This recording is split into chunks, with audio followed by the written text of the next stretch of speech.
Crash Bandicoot, one of the most famous icons in the era of the first PlayStation. It introduced and paved way to new ideas for 3D platforming. But before I talk about Crash Bandicoot, let me first start off with a brief history behind the creators, Naughty Dog. The story starts off with two teenagers, Jason Rubin and Andy Gavin. The two met in Hebrew class when they were only 12 years old. Jason was the troublemaker, while Andy was quiet and behaved. Despite their different personalities, they got along very well. This was solely because they shared a common passion, which was video games. Throughout their high school years, they discussed various things about video games, from programming to creative ideas. Eventually, they started their own video game development company called Jam Software in 1984. Jam, in the name, actually stood for Jason and Andy's Magic. The duo went on to create their own games, which were Math Jam, Ski Crazed, and Dream Zone. In 1987, Jason and Andy decided to rename their company as Naughty Dog. In search for a better publisher, they soon found Electronic Arts, which went on to publish two games for them, Keef the Thief and Rings of Power. However, the game that Jason and Andy created, which truly opened the doors for success and also giving them financial stability, was Way of the Warrior. After the game's release, it was presented to Mark Cerny, Vice President of Universal Interactive Studios at the time. Mark was impressed with the game and then proceeded to sign Naughty Dog onto Universal Interactive Studios for 3 additional games.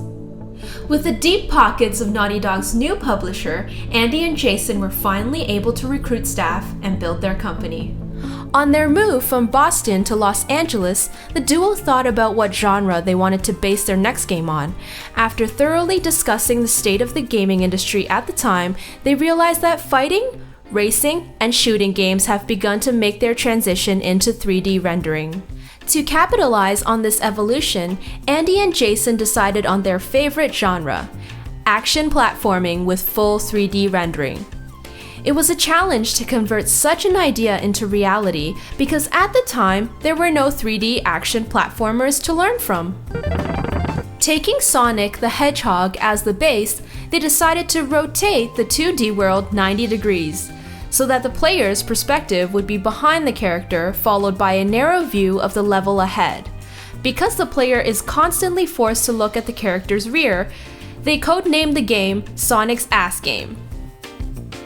Knowing that Nintendo and Sega both had Sonic and Mario as their mascots, Naughty Dog decided to create their new character and game on the brand new Sony PlayStation console.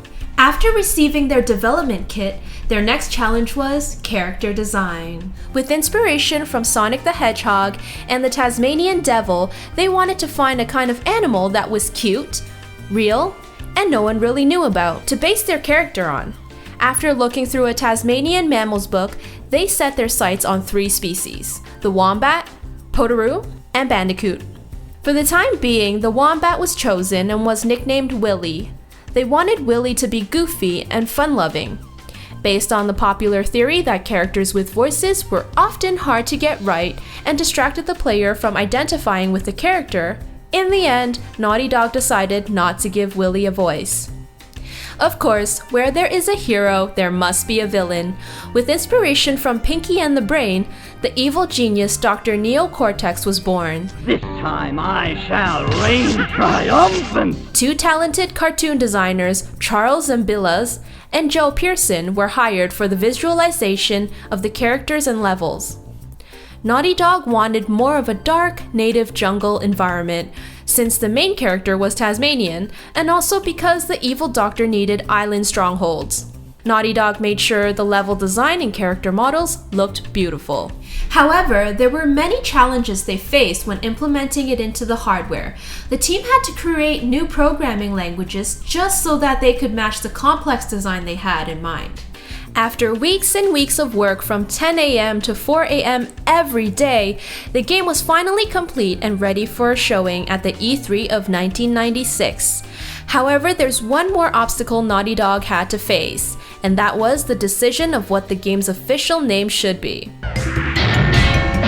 The team knew that the character is going to be a Bandicoot and had ideas for his name to be an action word. However, the marketing department in Universal decided to hire someone to come up with names such as Wuzzle the Wombat and Ozzy the Otzel. But after much debate and argument between Naughty Dog and the marketing team, Crash Bandicoot prevailed. I just can't imagine what it would be like if the game was actually called Wuzzle the Wombat.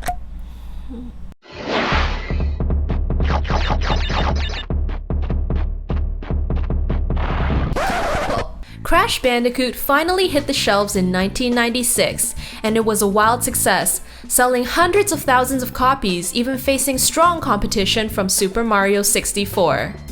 Alright, now let's take a deeper look into the game itself. The game starts off with Dr. Neo Cortex along with his sidekick, Dr. Nitrous Brio, trying to put Crash under their control with the Evolvo Ray. Because the Evolvo Ray was unstable and their experiment fails, Crash manages to escape through the castle's window, realizing that his girlfriend, Tawna, was next up on the Evolvo Ray. Prepare the female bandit.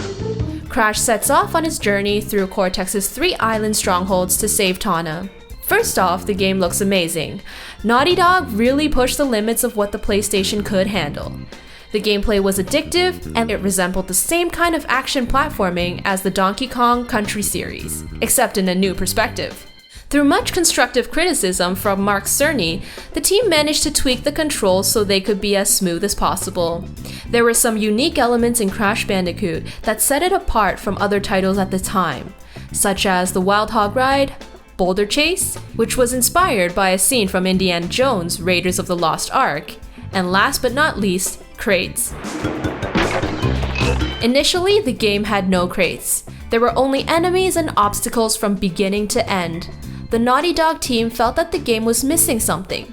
Even though things looked good and the levels were great, it felt empty. Hence, the team decided to include crates with various effects, which in turn made things much more interesting, and later becoming the staples of the Crash Bandicoot franchise. The platforming can get challenging, which brings us to the Aku Aku mask. Crash is able to collect up to 3 Aku Aku masks, each giving him an extra chance if he gets hit. On the 3rd mask, Crash becomes momentarily invincible. But what really confuses me is figuring out what the mask says when you capture it. What have I got? Was that Ooga Booga? What have I got? What have I got? Did you know that there's a hidden level in Crash Bandicoot, only playable with a Game Shark? The level is called Stormy Ascent.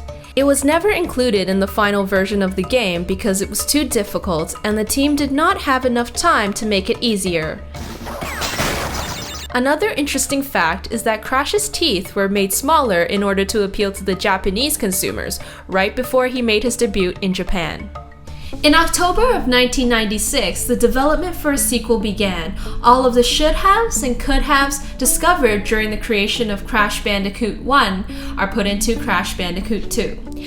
Andy Gavin programmed a new game engine. It's 3 times faster than the engine used in Crash 1, and it can handle 10 times the animation frames and twice the polygon count. This was brilliant news for the art and design team since the new engine offered much more creative freedom. In 1997, the game was renamed Crash Bandicoot 2: Cortex Strikes Back and released for the Sony PlayStation. The story takes off from the events of Crash 1. The game starts off with Dr. Neo Cortex plummeting from the sky after he was defeated by Crash. After a rough landing, he finds himself inside a cavern with some crystals. Realizing the power within these crystals, he then teams up with Dr. N. Jin to create a Cortex Vertex in order to control the minds of everyone on Earth. 1 year later, Crash gets kidnapped by Cortex, who tricks him into gathering the remaining crystals for him. Bring me the crystals, Crash. That is all I will say for now. Because of the complaints from Sony Computer Entertainment Japan, Naughty Dog had to replace Crash's overly sexy girlfriend, Tawna, with his sister, Coco Bandicoot. The game made improvements in every aspect. First off, graphics were much better, the environment was more detailed, and objects were clearer. There were also an addition of death animations, which I think was really cool. On top of the classic spin attack, Crash has a couple of new techniques which include a dash attack and a body slam, both of which add more depth to the gameplay. There are new enemies and obstacles that make the player take advantage of the new techniques. If there's one criticism I could make, it would be the on-rail camera. I mean, it would have been nice if you could move the camera just a little bit in each direction to observe the environment better.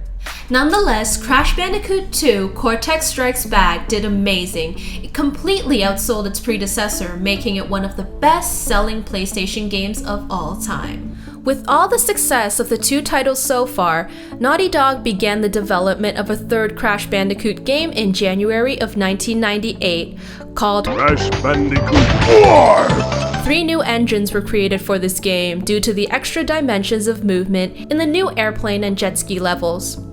One of the new engines were used for the motorcycle racing levels, similar to a driving simulator. During production, there was one issue that the team wanted to address, and that was replay value. Naughty Dog wanted to have a game that people would say, okay, if I'm going to spend my money on this game, I'm really going to get my money's worth. If only more game developers today had this mentality, then maybe we would see less unnecessary DLC that cost players extra money, and instead more content during production. Anyways, to give players extra replay value, Naughty Dog added time trials and relics, on top of the collection of crystals and gems. I'll go more into detail about relics after. First, let's take a look at the story. Crash Bandicoot Warped takes off directly from Crash 2. Cortex's space station crashes onto a tropical mountain after being shot down by Dr. Nitrous Brio's laser. As a result, it frees Uka Uka, Aku Aku's evil brother, from imprisonment. Free at last. Uka Uka confronts Cortex about his past failures. Cortex recruits Dr. Entropy, whom creates a time-twisting machine that allows the villains to go back in time to retrieve the crystals and gems in their initial locations. Realizing Uka Uka's plans, Aku Aku transports Crash and Coco to the time-twisting machine to snatch the crystals and gems before the villains do. Good luck. Overall, the layout of the game remains the same. There are 5 chambers, each containing 5 levels. The levels are a bit wider and more detailed compared to the previous Crash Bandicoot games. For example, gas stations and diners were added to the already large desert highway levels. On top of that, there's actually a levelception, a level within a level called Hot Cocoa. That can be accessed by crashing into an alien sign in one of the motorcycle levels.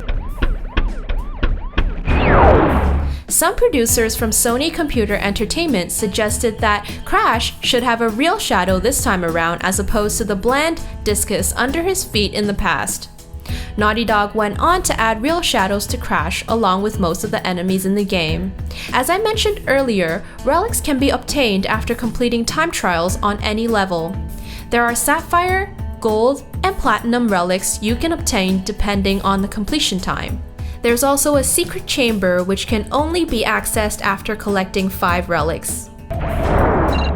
One of my personal favorite additions to the game was ability upgrades. I felt they should have included this in Crash 2, but I guess better late than never. Each new ability Crash learns can be used in future obstacles or to improve time trial records. Did you know that there's actually a Spyro the Dragon's secret demo in Crash Bandicoot Warped? It can be activated with a series of button inputs at the title screen. This Easter egg is present because when the games were first being created, Naughty Dog and Insomniac Games worked in close proximity with each other. The two teams became friends and as a result, cross-featured the Spyro and Crash games. Well, Crash Bandicoot Warped marks Naughty Dog's last Crash platformer as they turn their heads to the kart racing genre. Oh yes, I'm talking about Crash Team Racing.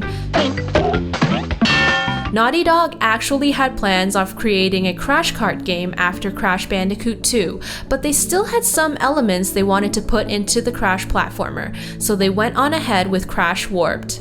At the same time, however, Naughty Dog was developing the engine for Crash Team Racing. Did you know that the team actually created a replica of Crescent Island from Diddy Kong Racing in order to test whether or not their game engine and the PlayStation itself could handle a racetrack of that scope? Knowing that there were already other kart racing games in the market, notably Mario Kart, Naughty Dog had to find a way to make Crash Team Racing stand out. The team decided to add in bonus speed boosts that player can get from long hang times and during power slides. Due to memory limitations, a few characters were originally intended to be in the same kart, but were later split or removed, such as Polar, Pura, and the Komodo brothers. The game was later released in September of 1999, and Naughty Dog does it once again. Crash Team Racing was a big hit, selling millions of units. The game begins with nitrous oxide, an alien threatening the inhabitants of Earth to race him. If he wins, the Earth will be turned into a giant parking lot. And if he loses, then Earth will be left alone. Get ready to race for the fate of your planet. You get to choose between 8 characters at the beginning and 7 more can be unlocked later on. Each racer has unique stats based on speed, acceleration, and turning. As you are dropped into the first overworld, you'll notice racetracks can be accessed based on whether or not you have enough trophies. Personally, I don't find the idea entirely original. The layout of the overworlds and the way you access levels greatly resembles Diddy Kong Racing. But anyhow, it works. The gameplay is what you would expect from a kart racing game. You have item boxes and large tracks with interesting environments. Woompa Fruits is a nice addition. It can increase your speed, but it can also upgrade the items you collect. What I felt that really made the game stand out were the bonus boosts. Being able to pull off these extra boosts for me felt really satisfying. It added depth to the game, which was really needed for the kart racing games at the time. There are also a bunch of extra things to do, such as time trials, CTR token challenges, and of course, a multiplayer versus mode, which can be played by up to 4 players with a multi-tap. A little Easter egg that you can probably expect by now is that there is a hidden Spyro 2 demo inside the game that can be accessed at the main menu after entering a certain button combination. Alright, that's pretty much all I have to say about Crash Team Racing, which if you didn't already know, also marks Naughty Dog's last Crash game. Anyways guys, this concludes part 1 of my Crash Bandicoot retrospective. In part 2, we'll take a look at what the franchise has become after Naughty Dog abandoned it for Jak and Daxter. I'll leave a link up over here, and I'll see you there.